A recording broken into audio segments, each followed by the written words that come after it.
So the reading is taken, as you've heard, from Mark chapter 7 and verses 14 to 23. And that's on page 1096. Again Jesus called the crowd to him and said, "Listen to me, everyone, and understand this. Nothing outside a person can defile them by going into them. Rather, it's what comes out of a person that defiles them." After he had left the crowd and entered the house, his disciples asked him about this parable. "Are you so dull?" he asked. "Don't you see that nothing that enters a person from the outside can defile them? For it doesn't go into their heart, but into their stomach, and then out of the body." In saying this, Jesus declared all foods clean. He went on, "What comes out of a person is what defiles them, for it is from within, out of a person's heart, that evil thoughts come. Sexual immorality, theft, murder, adultery, greed, malice, deceit, lewdness, envy, slander, arrogance, and folly. All these evils come from inside and defile the person." Well, you might want to have the Bible open. If you've got one of the church Bibles, it's on page 1096. That was Mark 7. So we're going to be diving into and looking here at what Jesus says. But just before we do that, let me just tell you about a survey that was done a little while ago in America. It's actually different to the one I mentioned just a few moments ago. A different survey, but on a similar topic. They were asking people, one of the questions in the survey, they were asking, are people basically good or basically bad? That was one of the things they were asking about. Do you think people are basically good or basically bad? And I wonder what percentage of people you would think answered that we are basically good. We won't come round and get your answer, write them all down, see who's the closest. But in this survey in America, when they asked this, 87% of people said that they thought people were basically good. Interestingly, the people who did the survey also found out if people were regular churchgoers, and there was a slightly different percentage for people who were regular churchgoers. That was 77% of regular churchgoers thought that people were basically good. So that's 10% less.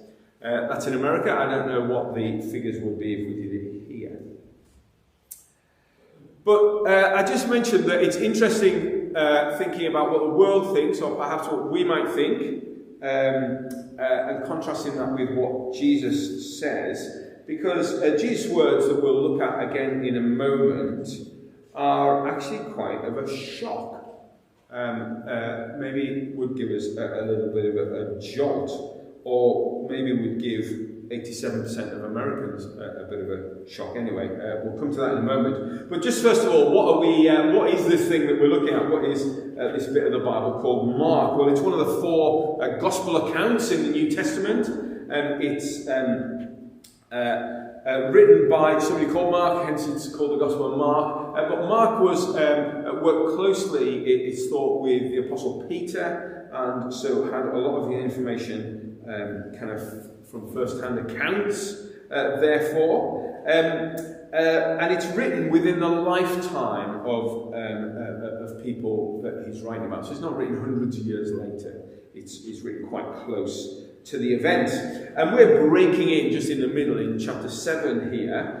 So it's just worth knowing just what's been going on and what's the context.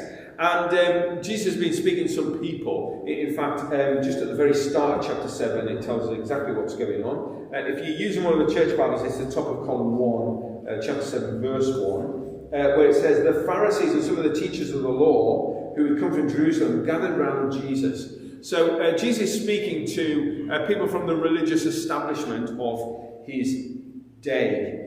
particularly mentioned here are Pharisees. Pharisees were known for having lots of rules and keeping lots of rules. Rules particularly to do with how we could be acceptable to God or how we could be holy in God's sight. There were all kinds of rules to do with washing and rules to do with what you couldn't eat and the manner of being able to do that. Rules to do with sleeping. Even apparently a rule about waking up. It was thought to be slightly more holy if you could open your right eye before your left eye when you woke up in the morning. Slightly better than just doing it the other way around or both at once. Who knows why? Doesn't say anything in the Old Testament about that, but that was one of the rules they come up with. I don't know if you've ever tried that. It's really hard to remember to do it in the morning because you're just woken up. But anyway, so they loved the rules. They had lots of rules, and they loved keeping the rules. You maybe know someone like that. Most workplaces have someone like that. Anyway, they're not a Pharisee, I mean, but just people who are a stickler for the rules. Anyway, so it's in that context and with that sort of crowd that we're breaking in. Join me in verse 14. If you use one of the church Bibles, top of column 2.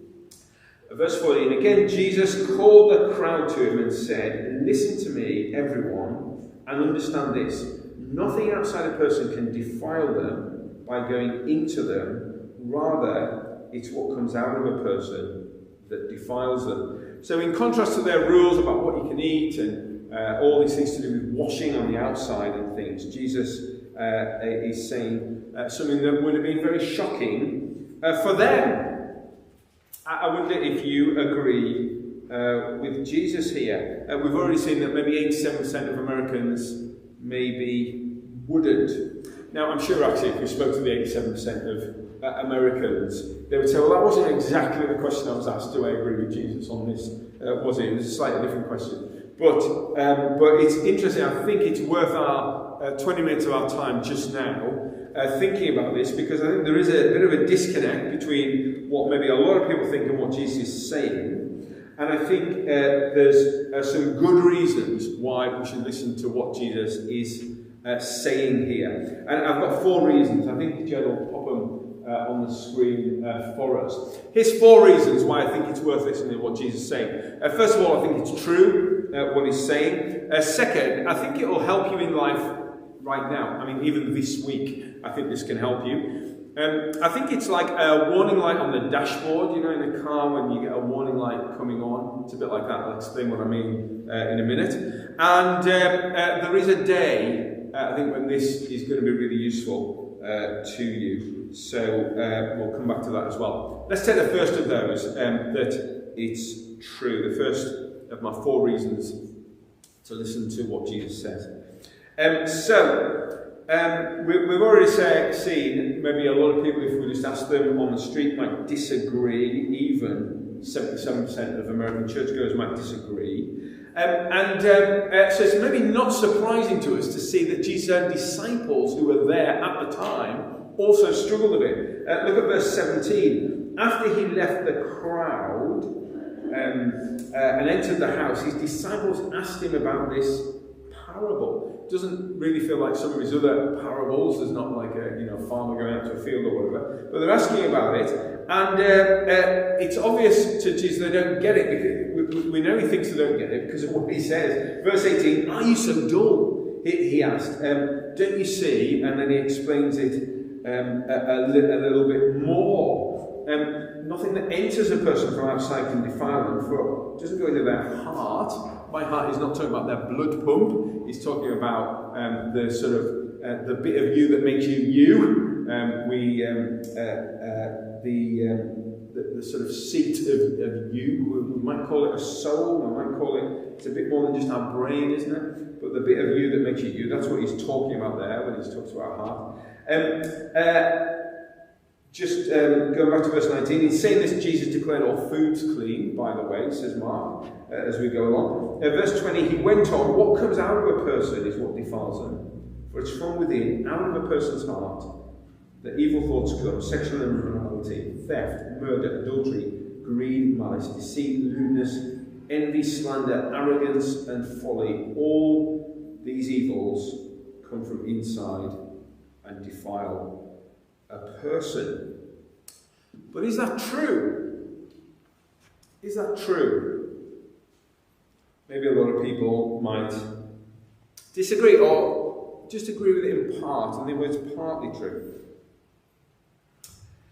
There have been times in human history when people have been very optimistic about mankind and how we're doing. One of those times was the Victorian period, at least in the UK and maybe other parts of Europe as well. I know that things don't always pan out the same all around the world, but back in Victorian times it was a time of great optimism in this country. In fact, all of these streets around here were built around that time. This very building we're in was built around that time. But you can go all over our nation and see things that were built around that time. It was a great time of kind of we can do it kind of attitude. You know, we need some massive bridge to get this train across this valley or whatever. We'll just build this huge viaduct. And you know, there's a great boldness in what people were doing in all kinds of fields, so in engineering like that, but also in medicine. There were great advances in medicine, in other types of science as well. It's quite a prosperous time for our nation as well. And there was a feeling among some that mankind is making tremendous progress. You know, we've really left the dark days behind us now. In fact, some started saying we don't need God. These religious ideas were sort of primitive ideas that maybe were helpful when man was at a more basic stage, but now with all these tremendous leaps in progress we're making, we don't need God. And Queen Victoria dies in 1901, we leave the Victorian period behind, and before we know it, we're at 1914 and what was called then the Great War. What we now know as the First World War. It was called, the Great War was called the war to end all wars. It was so terrible, so destructive. So many people died that people thought this must be the war to end all wars. Nobody will want to go to war again. Now we see how stupid and futile and awful it is. And yet, we now know it as the First World War because by 1939, we were at it again, weren't we? We had the Second World War with all the destruction that brought and the extermination of 6 million Jews. People thought that we were doing well, but we were brought back down to earth with a bump, weren't we? There's a British historian, there's an Oxford professor as well, called Lord David Cecil. He lived all through that time, and he said after the Holocaust of World War II, he said, the philosophy of progress has led us to believe that the savage and primitive was behind us. So the philosophy of progress led us to believe that that was behind us. He said, but it turns out that it was within us. Or you might know, it's quite a famous quote from G.K. Chesterton, who was responding to a competition the Times newspaper ran, where they were looking for essays on the topic of what's wrong with the world, and he actually won that by submitting, they said, "Dear Sirs," and then he just had 2 words in his essay. Imagine if you're studying and you do essays with 2 words, you get top marks. But his 2 words, what's wrong with the world? And he just put, I am. I am. He identified the problem is actually individuals, isn't it? We can spot all sorts of problems in the world, but the problem is actually individuals. So Jesus is claiming here that we're all capable of terrible things. The list towards the end of our section is horrific. I think that's a terrible list, and yet we see it all around us all the time and within us as well. Jesus is saying we're capable of terrible things, things of which we are ashamed. And it's a problem that starts within us. Now, of course, we're not doing this all the time. People aren't doing this all the time. There's all kinds of restraining things upon us. Law and order. The fact that you might get caught. Prosperity subdues some of these urges. Our conscience. But you can look anywhere in the world today or you can look at history, and you can see times or places where law and order has gone, where peace and prosperity has been removed, and it's very quick before these things bubble to the surface in people, and people's selfish behaviour kicks in. There's a problem within us. We brought it with us. We could go and try and have a fresh start somewhere, but we'd take the problem with us, wouldn't we? I read in the paper this week that there's one of these Antarctic bases, in the ice there, where they go and do scientific experiments on penguins or whatever they do. I don't know what they do. But one of these places, it's summertime there, isn't it? So it won't be quite as cold as it is in winter. But there's 80 people, I think, in this base, and you'd think they'd be safe from COVID there, wouldn't you? But I guess there's some comings and goings, and there's just been an outbreak, and I think 45 people in this base have now got COVID. You might have thought, we could keep it at bay, but no, the problem was within at least one of them who's turned up there, and they managed to spread it. They'll be cooped up inside together, won't they? It'd be hard to not all catch it. I don't think anyone's seriously ill, by the way, out there at the moment. But Jesus says that although external factors may bring it to the surface, external things might make the problem worse, the problem is actually from within. So that was the first thing, the first of my 4 reasons why I think it's worth listening to Jesus, that I think it's true. What he says is true. But I've got a second thing, and that's this. It'll help you in life. This will help you in life, even right now, even this week. So Jesus' view helps us to understand what's going on in the world when we observe the world, and also what's going on within ourselves. It helps us understand why political solutions so often fail. Now, politicians go to 2 things to solve something, or at least what an opposition party, and it doesn't matter which party's in opposition, what they always call for really is either this problem can be solved by more education, people just need to be better educated about it, or we can throw money at it and that'll solve it. That's the sort of go-to 2 things that they think will solve problems, and it so often fails, doesn't it? I know that's not all that can be tried, but that's but political solutions so often fail, and we know why. Jesus is telling us here why. There's a problem within. So often these solutions are based on the hope that people will act for the benefit of others. People will act wisely and for the benefit of others. And people will, when they're being watched, maybe when the TV cameras are on, or when there's something in it for them.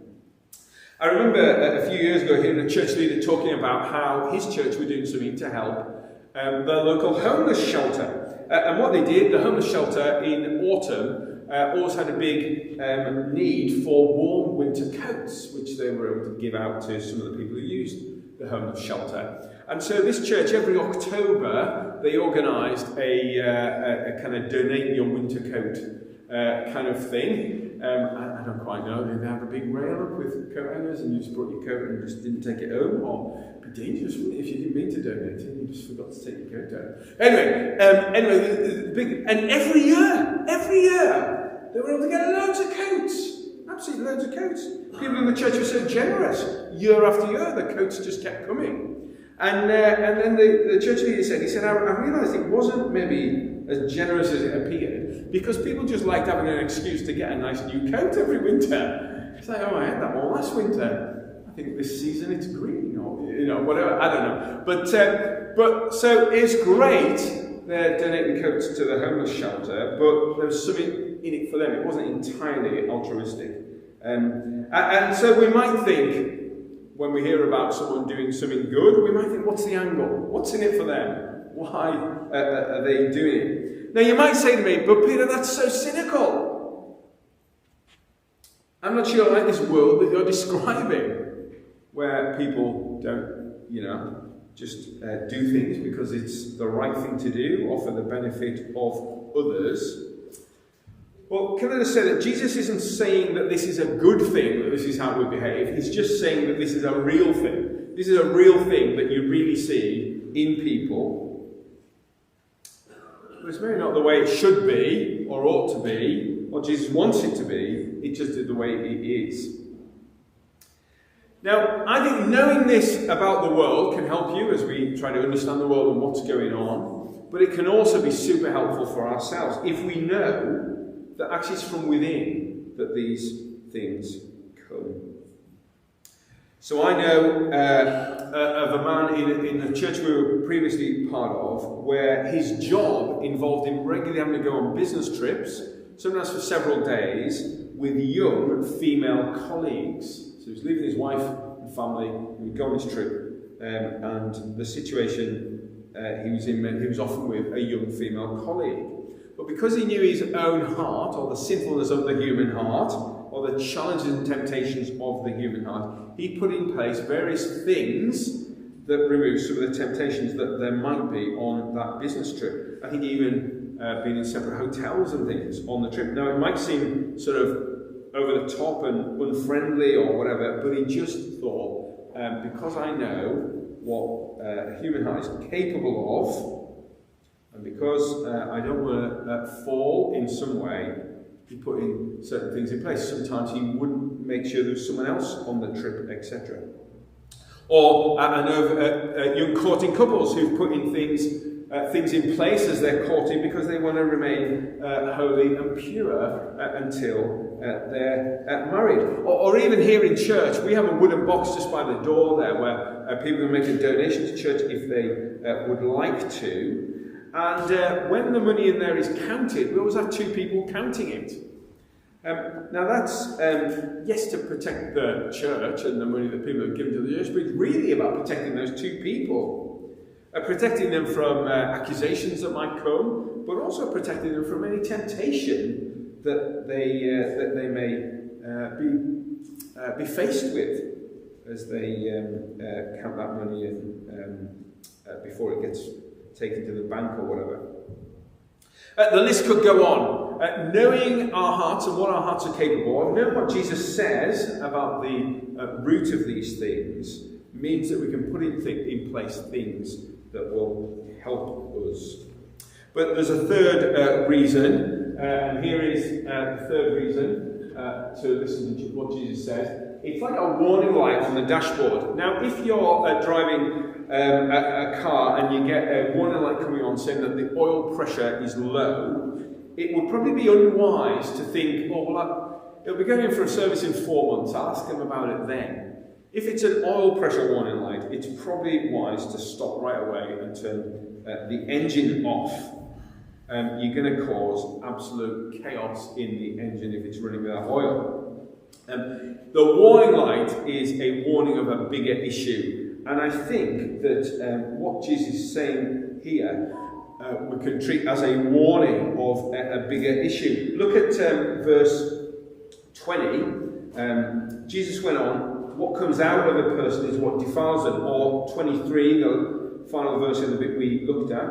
All of these evils come from inside and defile a person. That word defile. It's talking about making people unclean in God's sight.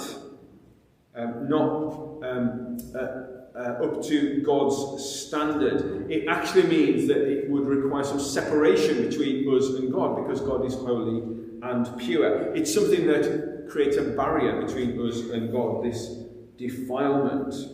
But because it's a problem from within, sort of external washing or whatever that these Pharisees were doing isn't going to deal with the problem. The problem's the human heart. And it also isn't something that we can find a political solution or an educational solution or some sort of societal solution from. Those approaches have failed to deal with the problem. The problem goes beyond, actually, humans' capacity to solve. And it actually took Jesus to come to solve it for us. It required a radical solution. That's why he came. Jesus himself explained he hadn't come as sort of some ruler to boss us around or tell us what to do, how to get out of these human problems. to instruct us all how to be a bit better, or to pull our socks up, or have a bit more of a stiff upper lip, or try a bit harder, or whatever. Actually, just a couple of pages on in Mark's Gospel, in Mark 10, he tells us about this, and it'll be on the screen for us, thanks, Jeff. But he uses a kind of code name for himself. He describes himself as the Son of Man. He says here, "For even the Son of Man did not come to be served," to be some sort of boss, "but to serve and to give his life as a ransom for many."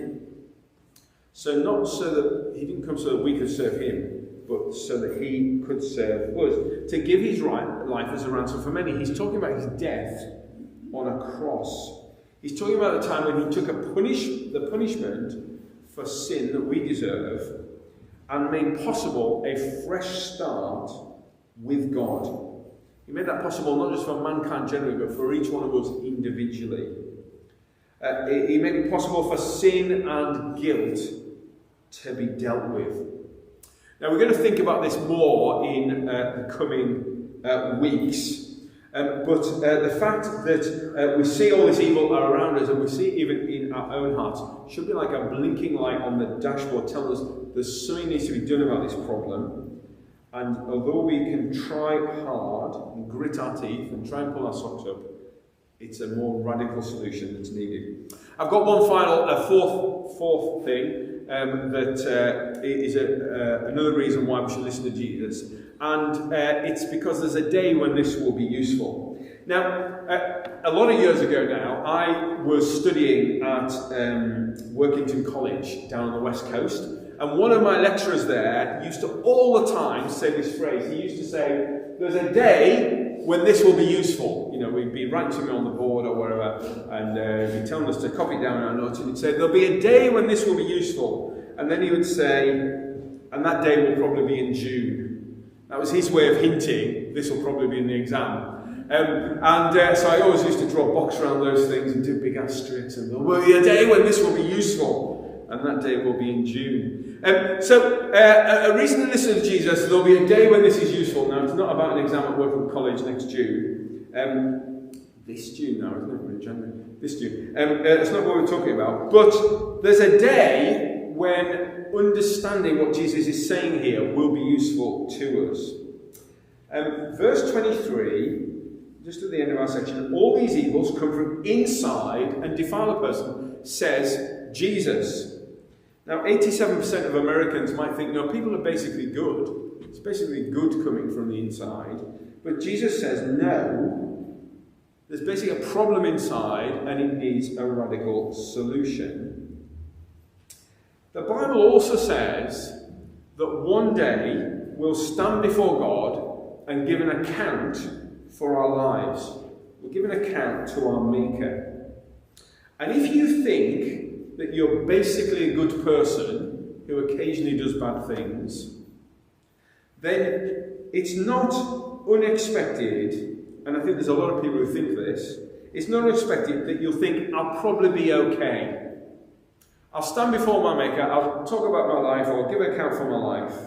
I'll probably be okay, because I'm basically a good person, although I occasionally do bad things.